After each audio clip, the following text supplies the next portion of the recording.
feeling threatened yet? Stupid fucking game. My dad was a table. Fuck off. Jay.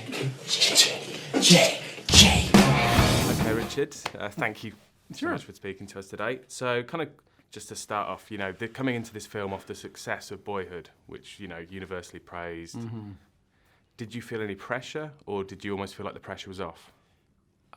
This film, I was just so happy to be doing it. It's a film I've been trying to make for 10 years, and it's the kind of film, in a way, so different in its tone and its ambitions that I didn't really relate it to Boyhood at all. But strangely, it's a continuation of Boyhood in a way. It starts right where Boyhood left off, you know, personally. So yeah, because you sort of wrote the script in 2005. Yeah. So it took a while to get made. Was that because you kind of felt like you needed that time to make sure it was made in the way you wanted it to be made? No, there were times I was trying to get it financed. It's just sometimes hard to get a film like this off the ground.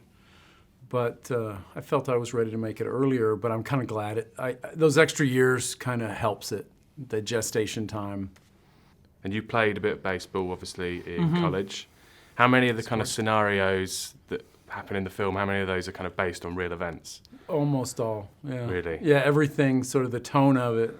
A lot of my former teammates have seen the movie now, and they just can't believe it. They think it's so funny and so exacting to the atmosphere that we were living in and what we were doing. And do you think a lot of it, although it's a sports film, do you think a lot of the sort of themes of these guys that have been big fishes in small ponds coming to a place, do you think that's kind of rings true for everyone, including sort of someone like you, like a filmmaker? I think so. Life feels like you're always going to some new level where you're like the new kid, or you're having to prove yourself over and over again, having to bond, or so. Now you kind of call this a spiritual sequel to Dazed and Confused. How do you feel that you've changed as a filmmaker in the time since Dazed and Confused came out? Yeah, I kind of had to confront that doing this. I just think I'm better at what I do. I'm a little more confident, you know, the kind of confidence you get just through sheer experience.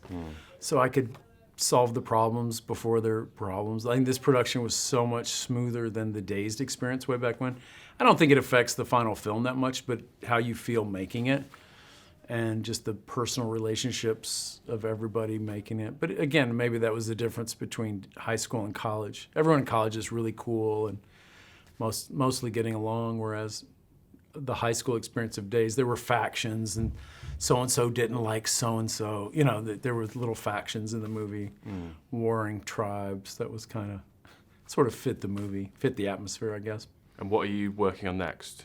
Can you tell us? I don't know. I'm not set for production yet. I have a bunch of projects I feel like I'm right on the cusp of doing, so. Would you ever be tempted to kind of tackle the current political situation in America in one of your films? It changes so much and so quickly and so strangely. No, that's worth kind of zoning out altogether. So you won't be doing a Donald Trump? How can you? You know, you couldn't get more ridiculous or comedic than what's happening. So I don't know how do you parody a parody? You know.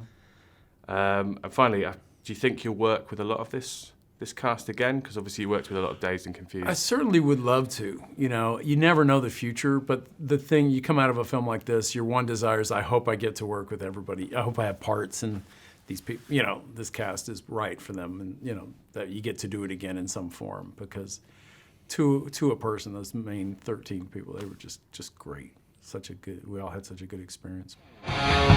This is college, Jake. You bring who you are, never who they want. And that, my friend, is when it gets fun.